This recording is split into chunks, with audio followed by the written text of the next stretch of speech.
हरे कृष्णा। आप सभी भक्तों का हार्दिक स्वागत है आज के गौर कथा में। आज हम लोग चर्चा कर रहे हैं श्री चैतन्य चरितमृत आदि लीला अध्याय 5। तो आज से अध्याय 5 हम लोग चालू कर रहे हैं। तो इसके पूर्व पिछले 4 अध्यायों में श्री कृष्णदास कविराज गोस्वामी पंचतत्व में जो सबसे पहले तत्व हुए श्री कृष्ण चैतन्य महाप्रभु के बारे में वर्णन किए, जो उनके पहले अध्याय के मंगलाचरण के 14 श्लोकों में से 6 श्लोकों में वर्णन उन्होंने किया है। अब उनके दूसरे स्वरूप कौन? नित्यानंद प्रभु, श्री कृष्ण चैतन्य प्रभु नित्यानंद, श्री अद्वैत गदाधर श्रीवास आदि गौर। तो श्री कृष्ण चैतन्य महाप्रभु के बारे में उनके तत्व का निरूपण पहले 4 अध्यायों में किया गया है, और अब इस एक अध्याय में 5 श्लोकों के माध्यम से नित्यानंद प्रभु के बारे में उनके तत्व का निरूपण करेंगे। नित्यानंद प्रभु कौन है? तो ये अध्याय भी टेक्निकल है, सैद्धांतिक है, इसमें भी तत्व है। तो इसलिए अपेक्षा की जाती है कि इसको भी ध्यान से सुनना पड़ेगा। बहुत सारे इसमें संस्कृत के श्लोक भी रहेंगे, उसको तत्व के साथ कृष्णदास कविराज गोस्वामी समझाने वाले टेक्निकल डिटेल के साथ। तो ध्यान से सुनेंगे तो समझ पाएंगे। तो इस तरह से इस अध्याय में, और फिर अगला अध्याय अद्वैत आचार्य के बारे में, फिर उसके बाद अगला अध्याय जो है भक्त शक्ति कम पंच तत्वात्मकम, पांचों तत्वों के एक साथ वर्णन किया जाएगा। फिर उसके पश्चात श्री चैतन्य महाप्रभु की अलग अलग जो शाखाएं हैं, उनकी परंपरा, गुरु शिष्य परंपरा, उसका वर्णन करेंगे। और फिर इस तरह से 13वें अध्याय से भगवान चैतन्य महाप्रभु की लीलाएं प्रारंभ करेंगे। तो पहले श्लोक में वर्णन कर रहे हैं।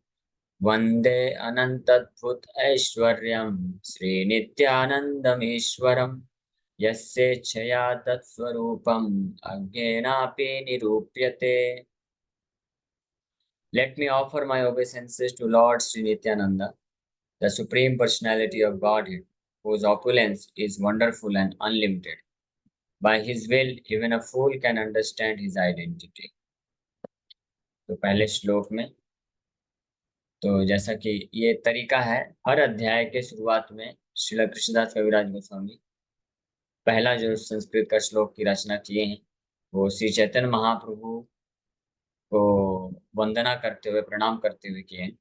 और इस अध्याय में क्योंकि नित्यानंद प्रभु के तत्व का निरूपण करने वाले हैं, तो इस श्लोक में नित्यानंद प्रभु को प्रणाम कर रहे हैं, उनकी वंदना कर रहे हैं, ताकि उनकी कृपा को प्राप्त करके वो वर्णन भी कर सके और हम समझ भी सके। इसलिए श्लोक में बता रहे हैं कि ऐसे नित्यानंद प्रभु वंदे अनंत अद्भुत ऐश्वर्यम, अनंत और अद्भुत ऐश्वर्य से परिपूर्ण भगवान नित्यानंदम, नित्यानंदम ईश्वरम, नित्यानंद भगवान को मैं प्रणाम करता हूँ। नित्यानंदम ईश्वरम बताएगा। ईश्वरम का मतलब the supreme personality of God. तो नित्यानंद प्रभु बलराम के ही बलराम ही है, अवतार भी नहीं, स्वयं बलराम है। जैसे कृष्ण चैतन्य महाप्रभु के रूप में है, उसी तरह से नित्यानंद प्रभु बलराम के रूप में है। कृष्ण बलराम में केवल कलर का भेद है, और दोनों ही जो है, दो वास्तविक में दो नहीं है, एक ही है। कृष्ण ही अपने आप को बलराम के रूप में प्रकट करते हैं, एक सृष्टि लीला को करने के लिए। तो इसीलिए बलराम को कृष्ण का द्वितीय स्वरूप बोला जाता है, दूसरा ही स्वरूप है। और कृष्ण कौन है? वो भागवत में जिसका वर्णन किया गया है, परम ब्रह्म, परम सत्य, उसका स्वयं रूप है कृष्ण। स्वयं रूप मतलब जो परम ब्रह्म है उसका वो जो है वो कृष्ण ही, इसलिए स्वयं रूप उनको बोला गया। और उनका द्वितीय स्वरूप बलराम जी हैं। यानी ये परम ब्रह्म अपने आप को दूसरा, अपने ही जैसा दूसरे रूप में जब विस्तार किए, उसको इसलिए द्वितीय स्वरूप बोल दिया गया। इसलिए द्वितीय स्वरूप बोलने का अर्थ है कि दोनों में कोई अंतर नहीं है, उन्हीं का रूप है। जैसे कोई व्यक्ति खड़ा होता है और मिरर में अपने आप को देखता है, तो जैसा उसका रूप है वैसे मिरर में भी उसको दर्शन मिलेगा वैसे ही रहेगा, एज इट इज रहेगा, कोई अंतर नहीं रहता। उसी प्रकार से कृष्ण और बलराम, और वही बलराम नित्यानंद रूप के रूप में है, इसलिए यहाँ पे कविराज गोस्वामी बोल रहे हैं श्री नित्यानंदम ईश्वरम। भगवान श्री नित्यानंद ईश्वर के चरणों में मैं वंदना करता हूँ, जो अनंत अद्भुत ऐश्वर्य, अनंत और अद्भुत ऐश्वर्य को धारण करते हैं। और उनका महान गुण क्या है? यस्य इच्छया तत्स्वरूपम अज्ञेन अपि निरूप्यते। जिनकी इच्छा से, जिनकी कृपा से, यस्य इच्छया, जिनके इच्छा से यानी जिनके कृपा से, जिनके सैंक्शन करने से, अज्ञेना, अज्ञेना मतलब जो अज्ञान में है, जो मूर्ख है, यानी जो या तो बालक बोल सकते हैं, जैसे बालक होता है। पिछले अध्याय में चैतन्य महाप्रभु के लिए प्रार्थना करते हुए बालो अपि तत्स्वरूपम, कि बालक होने पर भी उनके स्वरूप को जो जान सकता है कोई, यहाँ पे अज्ञेन अपि निरूप्यते, निरूपित कर सकता है, उनको समझ सकता है, जान सकता है। तत्स्वरूपम, उनके स्वरूप के बारे में, उनकी आइडेंटिटी, उनकी पहचान को समझ सकता है जिनकी कृपा से। तो ऐसे नित्यानंद प्रभु को मैं प्रणाम करता हूँ। तो इस मंगलाचरण, ये अध्याय का ही मंगलाचरण, तो इस श्लोक की, इस प्रार्थना के माध्यम से ऋषिदास कविराज गोस्वामी हम सबके लिए भी नित्यानंद प्रभु से प्रार्थना कर रहे हैं कि आप कृपा करिए मेरे ऊपर भी, और साथ में जो भी इस ग्रंथ को पढ़ के आपको समझना चाहते हैं उनके ऊपर कृपा करिए, ताकि वो आपके स्वरूप को पहचान सके, जान सके। क्योंकि केवल भगवान के बारे में कोई पढ़ के या सुन के उनको नहीं समझ सकता है। ये हमने ऑलरेडी भागवत में भी कई बार चर्चा किया है कि भागवत कथा तो कई लोग भागवत पढ़ते भी हैं और भागवत कथा भी करते हैं, लेकिन फिर भी भगवान को नहीं समझ सकते जब तक प्रसान्न लेसानुगृहीत एव अथापि ते देव पदाम्बुजद्वयम् जानाति तत्वम। ये बहुत महत्वपूर्ण श्लोक है। ये श्लोक कौन बोल रहा है? अथापि ते देव पदाम्बुजद्वयम्, ब्रह्मा जी के द्वारा ये श्लोक बोला गया है। ब्रह्मा जी अपराध किए, शिशु वत्स हरि ब्रह्मा, 10, 14, 29, श्रीमद् भागवतम के 10वें स्कंद के 14वें अध्याय के 29 नंबर श्लोक में ब्रह्मा जी ये बोलते हैं, भगवान कृष्ण को प्रार्थना करते हुए ये श्लोक बोलते हैं। अथापि ते देव पदाम्बुजद्वया प्रसादलेसानुगृहीत एव हि जानाति तत्त्वं भगवन् महिम्नो न चान्य एकोऽपि चिरं विचिन्वन्। अथा, अतः सब सूचित करता है, देयरफॉर मतलब इसलिए। तो ये 29 नंबर का श्लोक है। इसके पहले ब्रह्मा जी भगवान कृष्ण को प्रार्थना अर्पण करते हुए ये चीज बताए कि कौन आपको नहीं समझ सकता, कौन बिल्कुल भी समझने के योग्य नहीं, और क्या करने से योग्यता प्राप्त हो सकती है। तो क्या, क्या मिलने से समझ सकता है? दूसरे लाइन में बताए, प्रसाद लेस अनुग्रहीत एव ही। प्रसाद मतलब कृपा, और कितनी कृपा? बहुत ज्यादा नहीं, भगवान की लेस मात्र, यानी थोड़ी सी भी कृपा अगर किसी को मिल जाती, प्रसाद लेस अनुग्रहीत, तो इस प्रकार से कृपा के द्वारा जो भगवान से अनुग्रहित हो जाता है, फेवर हो जाता है, अनुग्रहित हो जाता है, तो वो क्या कर सकता है? जानाति तत्वम भगवत महिम्ना, भगवत तत्वम जानाति, भगवान के तत्व को जान जाता है। इसलिए आप देखेंगे चाहे भागवत हो, गीता हो, रामायण हो, हर जगह जब भगवान को जानने का बात किया गया है तो भगवान को तत्वतः जानने की बात की गई। भगवान गीता में बोलते, जन्म कर्म च मे दिव्यम एवं यो वेत्ति तत्वतः भक्त्या तो अनन्या शक्या, तत्वतः, तत्व के साथ जानने की बात की गई। तो ये जो तत्व के साथ जानने की बात है, ये कौन जान सकता है? जिसको भगवान की कृपा का लेस मात्र, थोड़ा सा कृपा से, जो भगवान की थोड़े की कृपा से अनुग्रहित हुआ है, वो जान सकता है आपकी महिमा को, महिम न। और कौन नहीं जान सकता? न च अन्य, अन्य जितने भी लोग हैं, एको अपि चिरम विचिन्वन, चाहे वो चिरम मतलब अनादि काल तक, विचिन्वन विशिष्ट रूपेण चिंतन, बहुत चिंतन करे, बहुत बुद्धिमान है, स्कॉलर है, मुनि है, वो शास्त्रों को पढ़ के चिंतन करते रहें, चर्चा करते रहें, तब भी वो नहीं जान सकते आपके बारे में। लेकिन आपकी कृपा का लेस मात्र प्राप्त कर लिया है तो जान सकते हैं। अब ये प्रसंग आ गया तो इसलिए ये भी चर्चा करना उचित रहेगा कि वो जो प्रसाद है भगवान की, लेस मात्र कृपा, वो प्राप्त होने का मतलब क्या है? कैसे पता चलेगा कि किसी व्यक्ति को भगवान की प्रसाद लेसान रहित हो चुका है, प्रसाद का लेस मात्र कृपा प्राप्त हो चुका है? तो इसका वर्णन जो है भागवत में ही भगवान शिव खुद करते हैं। भगवान शिव बोलते हैं कि जब भगवान शिव प्रार्थना करते हैं कि आप की कृपा मुझे चाहिए, आप ये वरदान दीजिए कि मुझे आपके शुद्ध भक्तों का संग मिले। और अन्यत्र दूसरे जगह जब इनका क्या नाम है, नल कुबेर और मणिग्रीव, भगवान कृष्ण के आंगन में, नंद बाबा के आंगन में दो वृक्ष थे। भगवान दामोदर लीला करके उनको वृक्षों को तोड़े थे, तो वहां से ये दो देवता प्रकट हुए थे। तो वो लोग जब भगवान को प्रार्थना अर्पण कर रहे थे तो वो बताते हैं इस चीज को कि जब किसी व्यक्ति को इस पूरे ब्रह्मांड में अलग अलग लोकों में भ्रमण करते करते करते करते किसी मनुष्य जन्म में बड़े सौभाग्य से अगर किसी सदगुरु का आश्रय मिल गया, भगवान के शुद्ध भक्त का आश्रय मिल गया और उनके द्वारा वो आपकी कथा को सुन लेता है, तो ये आपकी उसके ऊपर असली कृपा हो जाती है। तो ये है भगवान की कृपा कौन प्राप्त किया है, इसका मतलब ये है कि भक्तों का संग मिल जाना मतलब प्रसाद लेसानुग्रहित हो गया है। और वो फिर व्यक्ति इस प्रकार से संग का लाभ उठा करके आपके तत्वों को जान सकता है, जानाति तत्व, आपके तत्व को समझ सकता है। तो इसीलिए यहाँ पे कविराज गोस्वामी नित्यानंद प्रभु से प्रार्थना कर रहे हैं कि प्रसाद लेसानुग्रहित, कि यस्य इच्छया तत्स्वरूपम, आपकी कृपा से आपके स्वरूप को जान सकता है। और वो जो कृपा है वो किस रूप में आती है? भगवान नित्यानंद प्रभु आदि बल आदि गुरु हैं, तो उनके ही किसी प्रतिनिधि को जब आश्रय मिलता है तो उस प्रकार से कृपा होती है। और वो स्थिति में अज्ञेन अपनी निरूप रहते हैं, अगर कोई मूर्ख व्यक्ति भी है तो वो भी बड़े आसानी से समझ सकते हैं। कि पहले श्लोक में इस प्रकार से मंगलाचरण अर्पण की, अब आगे वर्णन कर। जय जय श्री चैतन्य जय नित्यानंद, जय द्वैत चंद्र जय गौर भक्त वृंदा। सो श्री चैतन्य महाप्रभु नित्यानंद प्रभु की जय हो, अद्वैत चंद्र की जय हो, गौर भक्त सभी भगवान के भक्तों की जय हो। 61 श्लोके कहिला कृष्ण चैतन्य महिमा, पंच श्लोके कही नित्यानंद तत्व सीमा।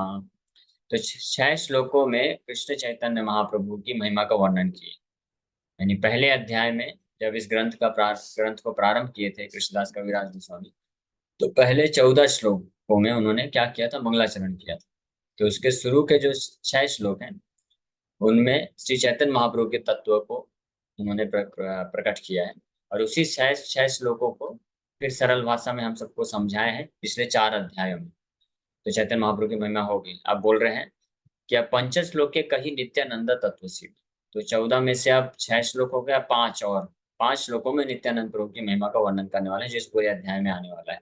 जिस प्रकार से 11 श्लोक हो जाएंगे और 2 श्लोकों में अद्वैताचार्य की महिमा का वर्णन करेंगे, 13 हो जाएगा। और आखिरी श्लोक में पूरे पंच तत्व का एक साथ वर्णन करेंगे, जिसमें भगवान की शक्ति, भगवान के शुद्ध भक्त श्रीवास ठाकुर उनकी महिमा का आएगा।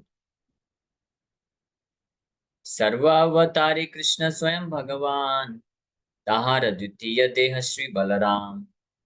तो सर्व अवतारी कृष्ण, कृष्ण कौन है? अवतार नहीं है, कौन है? अवतारी है। अवतारी मतलब जिनसे सारे अवतार प्रकट होते हैं, source of all incarnation. The supreme personality of God Krishna is the fountain head of all incarnation.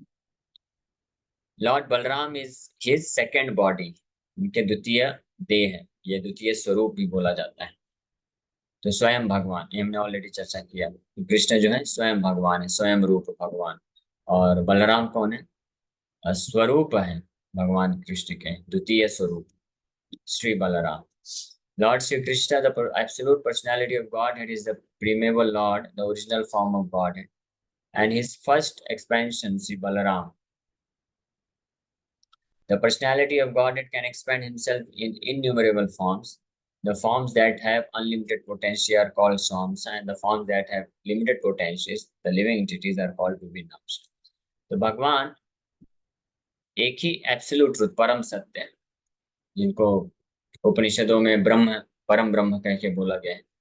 तो अ, एको एको ब्रह्म अस्ति द्वितीय नास्ति, ये भी एक ऐसा सूत्र आता है वेदांत में कि सब कुछ ब्रह्म है, सर्वम खलो इदम ब्रह्म।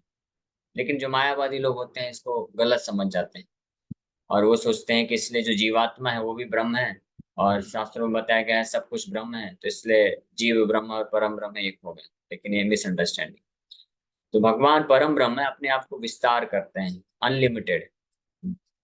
स्वांश, दो प्रकार के विस्तार होते हैं, स्वांश और विभिन्न नाम से। तो स्वांश विस्तार जो होते हैं वो भगवत तत्व होते हैं, विष्णु तत्व होते हैं, और उनके पास अनलिमिटेड पोटेंशियल होती है, असीमित शक्ति होती है, और वो सब के सब विष्णु तत्व की कैटेगरी में आते हैं। और विभिन्न नाम से मतलब जीवात्मा, वो भी असंख्य नंबर में होते हैं, और उसमें जीवात्मा आते हैं, उनके पास माइन्यूट पोटेंशियल होती है।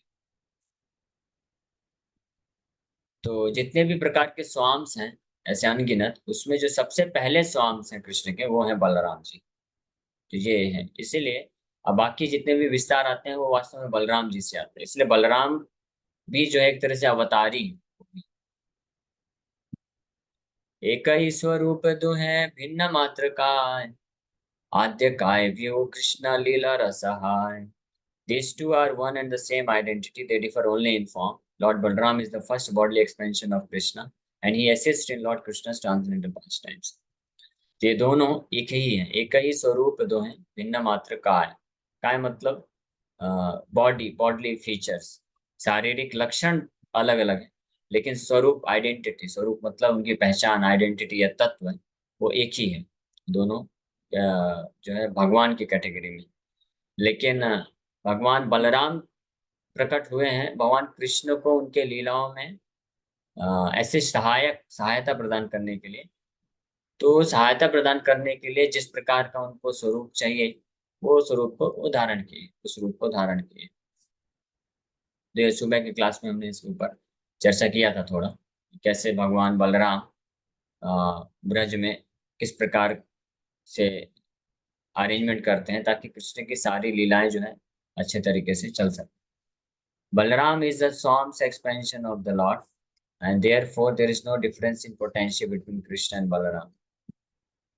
The only difference is in their bodily structure. As the first expansion of Godhead, Balaram is the chief deity among the first quadruple forms, and he is the foremost assistant of Sri Krishna in his transcendental activities.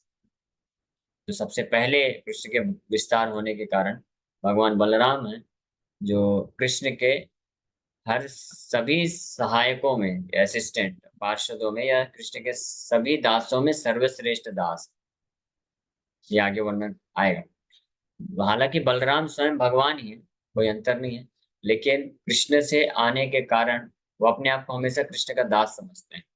और यही कारण है क्योंकि बलराम के अंदर ये भाव है कि मैं कृष्ण का दास हूँ, और उस भाव में वो कृष्ण का हर प्रकार से सेवा करते हैं। कभी दास भाव में कृष्ण के गुरु बनते हैं, गुरु मतलब उनके बड़े भाई हैं, तो वात्सल्य प्रेम से कृष्ण का रक्षा करना है, ये सब भी करते हैं। कभी उसी दास भाव में वो सखा बनते हैं, और कभी दास भाव में ही कृष्ण के पैरों को मसाज भी करते हैं। तो इस प्रकार से अनेकों अनेकों रूप में, यहाँ तक कि माधुर्य रस में भी भगवान बलराम जाते हैं कृष्ण को सहायता करने के लिए।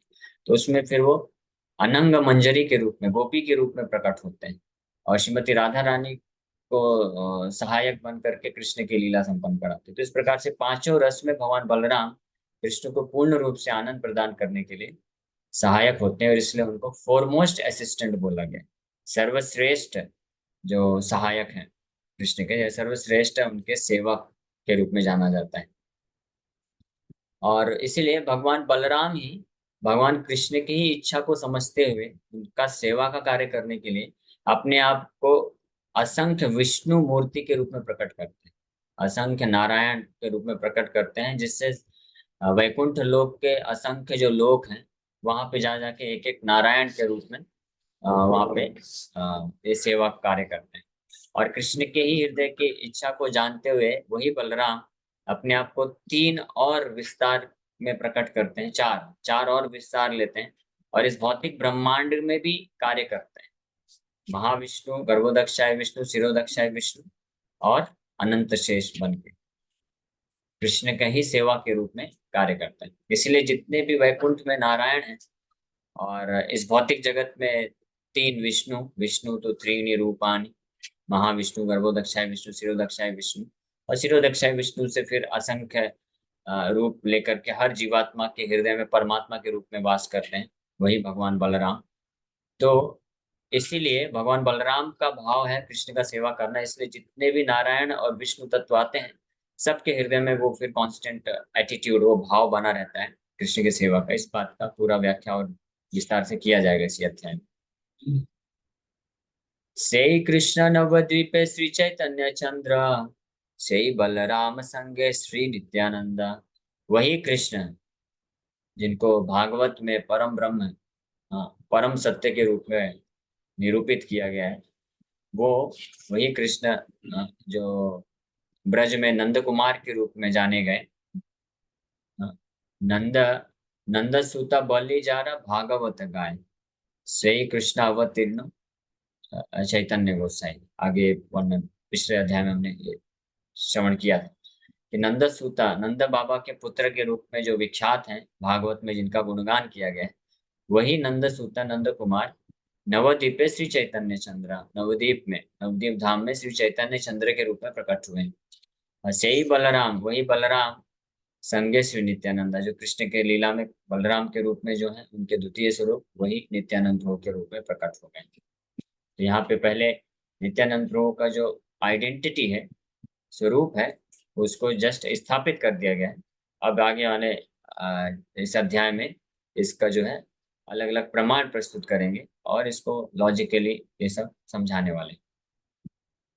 तो ये प्रॉपर तरीका होता है, कोई भी जो एक्सपर्ट जो ऑथर होते हैं जब कुछ लिखते हैं ग्रंथ, तो पूरे ग्रंथ का विषय वस्तु क्या है, क्या वो जो स्थापित करने वाले हैं तत्व, उसको बता देते हैं। तो यहाँ पे बता दिए। हाँ, से ही कृष्ण नवद्वीपे श्री चैतन्य चंद्र, तो ये इसकी स्थापना तो पिछले दो अध्याय में ऑलरेडी कर चुके हैं। अब से ही बलराम संगे श्री नित्यानंदा, ये पूरे अध्याय में कविराज गोस्वामी इसके ऊपर वर्णन करने वाले हैं, इस तत्व को स्थापित करने वाले हैं। तो ये पहला श्लोक जो है अब मंगलाचरण का उठा रहे हैं। यहाँ पे भी 7वें नंबर श्लोक में के रूप में आया है, और पहले अध्याय के मंगलाचरण में भी 7वां नंबर श्लोक ही है वास्तव में। 6 श्लोक चैतन्य महाप्रभु को डेडिकेटेड है और 7वें नंबर श्लोक में बोलते हैं, संकर्षणा कारण तो यशाई गर्भोदशाई च पयोधिसाई शेषश्च यस्यां सकला सनित्यानंदाख्य राम शरणं ममास्तु। तो अब इस श्लोक पे व्याख्या करेंगे जो हम लोग कल श्रवण करेंगे। हरे कृष्ण।